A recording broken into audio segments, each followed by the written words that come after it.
discutiendo, digamos, con esa posición, sino reivindicando por lo menos dos ideas que tengo muy simples. Una que refiere a la labor que tenemos los investigadores, los académicos, y otra referida a mi punto de vista político, digamos.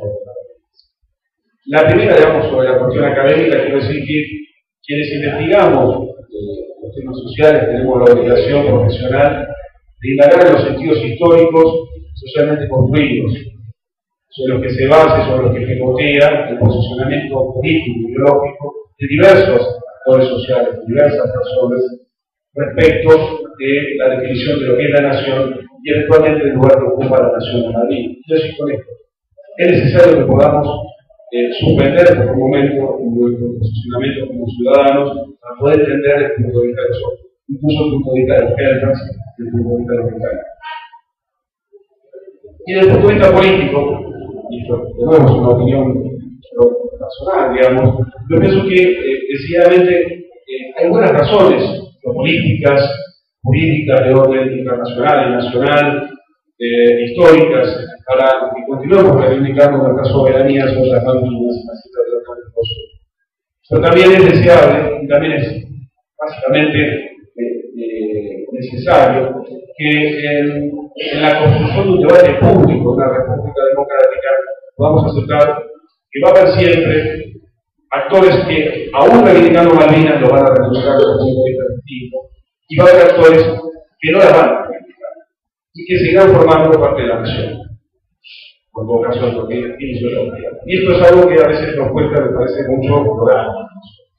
Malvinas, entonces, yo creo que sigue continuando, sigue teniendo un lugar fuerte hoy en día en la política exterior argentina, un interés más o menos relevante, aunque importante, en la vida cotidiana y en los aspectos e intereses de la población argentina. Y si bien creemos que hoy es fuerte el reclamo de la política exterior argentina sobre la soberanía de las islas, la verdad que, como muestra cualquier revisión del pasado, nada es para siempre. Y en buena medida que siga esto vigente y que la reivindicación de la soberanía sobre Malvinas siga vigente depende mucho de cómo pensamos, cómo sentimos, cómo hacemos nosotros los objetivos. Bien, gracias.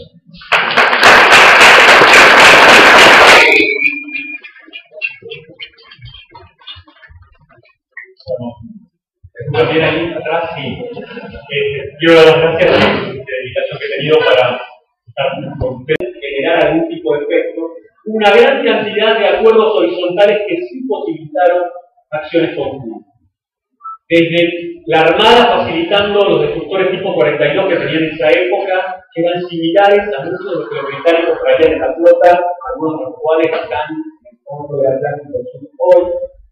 Sirvieron para que la Fuerza Aérea pudiera entrenarse en cómo aproximarse a esos barcos y eludir de alguna manera el lóbulo del radar y las armas que tenían.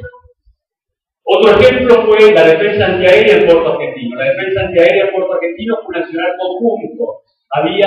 Estuvo bajo el mando del ejército, pero dependían tropas de defensa antiaérea, del ejército, de la Armada y la Fuerza Aérea, que se reunieron bajo un solo comando y unificaron su accionar, el floteo de los blancos, el empleo de los radares, etc., para que los ataques que hacían los aeronaves británicas no tuvieran la impunidad que gozaron por lo menos hasta el 1 de mayo. Después del 1 de mayo, ningún ataque aéreo británico se hizo con una altura menor a 5.000 metros, porque a menos de 5.000 metros eran batidos. Hubo otras acciones, algunas se las puedo contar en alguna pregunta que me tocó ver en su momento, en algún momento, pero no quiero elaborar esta cosa.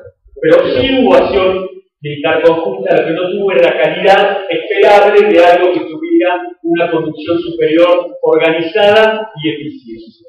Esto es importante, no para ustedes, sí quizás para los que somos profesionales en esto, es de entender que sí hay capacidad para accionar conjuntamente y que hay un potencial enorme para avanzar en eso, y de hecho en estos últimos 30 años en ese sentido se ha mejorado en un grado superlativo.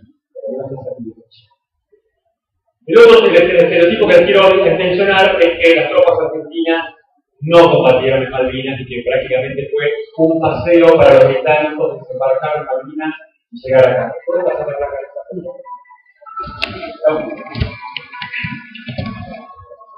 Antes de explicarles mis consideraciones sobre esto, les quiero mostrar esta placa. La versión de la banda de vamos a la derecha.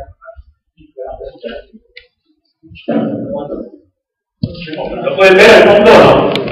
Bueno, ahí esta placa muestra, a ver, eso es. El valor de la vida humana no tiene precio. Yo no estoy diciendo que por el número de muertos indica que hay menos valor que una cuestión otra. Quiero decir por el esfuerzo que esto significa. Los británicos en Palestina, entre 1945 y 1948, perdieron 223 hombres. En Corea, entre 1950 y 1953, 537 hombres. En Malasia, una campaña contra insurgente que desarrolló el ejército británico ahí, entre el 58 y el 61, 525 hombres. Salto Malvinas y paso a Irak. Entre el 20 de marzo del 2003 y el 2 de febrero del 2009, los británicos perdieron 179 hombres en esta guerra. Casi 6 años de operación conmigo. En Malvinas, entre el 1 de marzo y el 14 de junio, las fechas no son arbitrarias, sino que indican las operaciones que, digamos, de mayor magnitud se dieron. Los británicos perdieron 255 hombres. Eso significa algo. ¿Qué significa eso? Significa que hubo acciones que se desarrollaron y que produjeron esas bajas. Hubo acciones que se desarrollaron y que produjeron que los británicos tuvieran un índice de suicidio post-guerra de Malvinas similar al que tienen nuestros veteranos en Argentina hoy. Les doy un dato de hace 5 años. En el Reino Unido hay una asociación, una ONG, para el seguimiento de estudios, para el seguimiento de las personas, de los miembros que estuvieron en las Fuerzas Armadas en algún momento, del famoso estrés postraumático.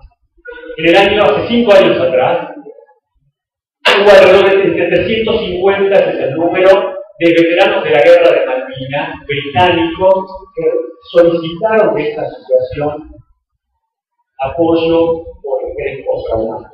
La pregunta es, si la campaña para los británicos fue un paseo, si nadie les ofreció resistencia, ¿por qué los suicidios? ¿Por qué la tasa tan alta de gente que sufre estrés postraumático? ¿Por qué los asesinos? Esto no implica en modo alguno decir que en Malvinas todos los elementos de las fuerzas terrestres combatieron bien. No, ni mucho menos. Hubo muchos elementos de la fuerza de ejército que no combatieron orgánicamente, no lo hicieron bien. Pero hubo otros que sí. Hubo otros que sí, que pelearon bien y que causaron daño al enemigo de entonces, y creo que eso es rescatable de lo que tengamos en cuenta. Y eso nos sirve también para sacar experiencias en nosotros. Experiencias en la forma en que debemos capacitar a los hombres para pelear la guerra, que era la manera en que se hizo durante la guerra de Malvinas y previo a eso. Eso tiene una explicación también en la forma en que en esa época se consideraba la posibilidad de una guerra. En ese entonces, los militares pensaban que una guerra podía suceder y ser vislumbrada con muchos meses de anticipación. Y pensaban que siempre iba a haber tiempo para preparar contingentes para poder pelear. Lo que sucedió en el año 78 con la casi guerra con China es un ejemplo de eso. Se pensó durante meses, el país se fue movilizando para esa cuestión, hasta que se pensó que en diciembre se podía llegar a pelear. Nunca imaginaron que podían tener de un conflicto derivar en una crisis y una escalada y que necesitaran de emplear un recurso militar ya, aquí y ahora. Eso es lo que sucedió en Malvinas y un poco el fundamento de muchas de las cosas que se hicieron mal. Cierro con esto. Comparto, Malvinas atraviesa a toda la sociedad argentina. Todos tenemos una visión diferente sobre la misma, pero eso al mismo tiempo un motivo de unión de los argentinos. Todos sabemos que hay algo que nos hace ruido en nuestra cabeza cuando nos dicen Malvinas. Sabemos que hay algo que no está bien en tener un territorio que es nuestro, que esté controlado por una potencia extranjera. Y en la medida que tratemos de aproximarnos a Malvinas de diferentes enfoques, tratando de hacerlo de una manera apoyadas en fuentes, estaremos contribuyendo para rendir homenaje a los que son los verdaderos héroes de Malvinas, que son los que quedaron allá, los que murieron, los que quedaron con heridas en sus cuerpos y los que no pudieron soportar la paz que vino después y no pudieron seguir con sus vidas o querían dejar.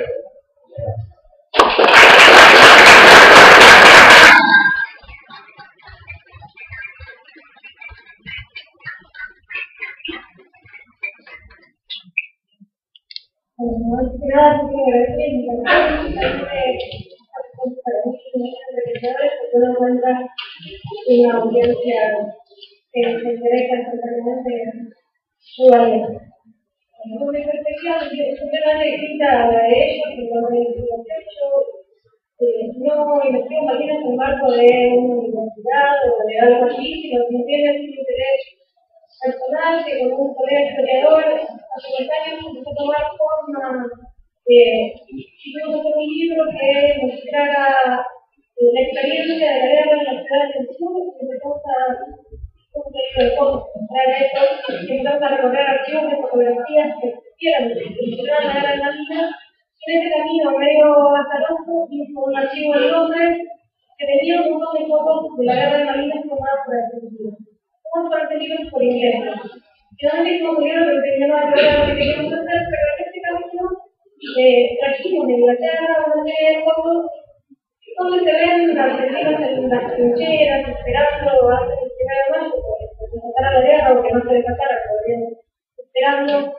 Y lo que ocurrió fue que después de que se publicó el libro, empezamos a identificar todos los chicos que aparecían en las fotos. Y de esas identificaciones, ya por curiosidad y que no me podía resistir, hice un montón de entrevistas, de charlas con ellos, para ver cómo recordaban la guerra y qué errores tenían estas fotografías, los protocolos de la guerra, y ahí encontré una historia muy rara, que yo no hubiera imaginado, pero muy difíciles, y con otras son incluso alegres. Lo que entre una persona que puede tomar una foto de sí mismo, de sus amigas, y no se entera. Quería contarles hoy algunas de estas historias. Había traído varias cosas que no voy a gastar el tiempo, así que voy a contar solo algunas. Parece que lo más interesante cuando uno piensa cómo una fotografía incide en un recuerdo de un combatiente de la guerra, cuando la fotografía no muestra la guerra, porque no son secundarios, no son ellos fotografías, sino ellos estando ahí,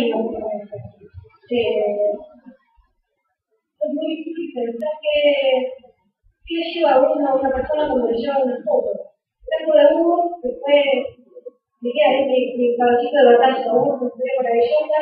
Él no sabe, yo me paso contando la historia de Hugo, porque vivimos la historia con las fotos juntos a lo largo del tiempo. Él se enteró porque algunos compañeros habían visto el foto donde él aparecía, y la ley de entender el desarrollo del libro llevaba a mi colega esta foto a un grupo de combatientes y todos empezaron a decir: uy, este es Hugo, es una foto de la rendición, es una típica foto de la rendición, un grupo de chicos que caminan por un guardia inglés que lo suelta, nada más. Y este es un grupo, bueno, vamos a mostrar la foto, vamos a pasar un mes, cuando le empezamos a foto, primero porque no lo conocíamos, pero además porque estábamos trabajando en el libro, y este dice: todo el tiempo de que yo, a mí no me gusta la información, imagínense por puedo ser yo, que no están todos equivocados, pero a la vez queriéndose de él, preguntándole: vos, llevo 20 años sacando fotos, se podría, no, sí, qué sé yo. Es que le mando la foto por mail, la dirección estaba mal, no le llegó, entonces de la foto, finalmente Hugo recibió la foto, y voy mirándola y hizo la corazón.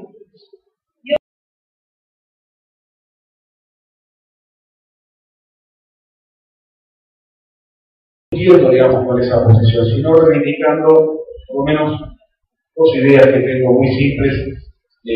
Una que refiere a la labor que tenemos los investigadores, los académicos, y otra referida a mi punto de vista político, digamos. La primera, digamos, sobre la cuestión académica, quiero decir que quienes investigamos, pero también es deseable, y también es básicamente necesario, que en la construcción de un debate público, una república democrática, podamos aceptar que va a haber siempre actores que, aún reivindicando Malvinas, lo van a reivindicar desde un punto de vista distinto, y va a haber actores que no la van a reivindicar, y que seguirán formando parte de la nación. Por vocación, porque los temas sociales tenemos la obligación profesional de indagar en los sentidos históricos socialmente construidos, sobre los que se basa, sobre los que pivotea el posicionamiento político y ideológico de diversos actores sociales, de diversas personas, respecto de la definición de lo que es la nación y eventualmente el lugar que ocupa la nación en Malvinas. Yo sí con esto. Es necesario que podamos suspender por un momento nuestro posicionamiento. Y esto es algo que a veces nos cuesta, me parece, mucho lograr. Malvinas, entonces, yo creo que sigue continuando, sigue teniendo un lugar fuerte hoy en día en la política exterior argentina, un interés más o menos relevante, aunque importante, en la vida cotidiana y en los aspectos e intereses de la población argentina. Y si bien creemos que hoy es fuerte como ciudadanos para poder entender el punto de vista de los otros, incluso el punto de vista de los keltas, el punto de vista de los mexicanos. Y desde el punto de vista político, y esto de nuevo es una opinión personal, digamos, yo pienso que decididamente hay buenas razones políticas, jurídicas de orden internacional y nacional, históricas, para que continuemos reivindicando nuestra soberanía sobre las Malvinas.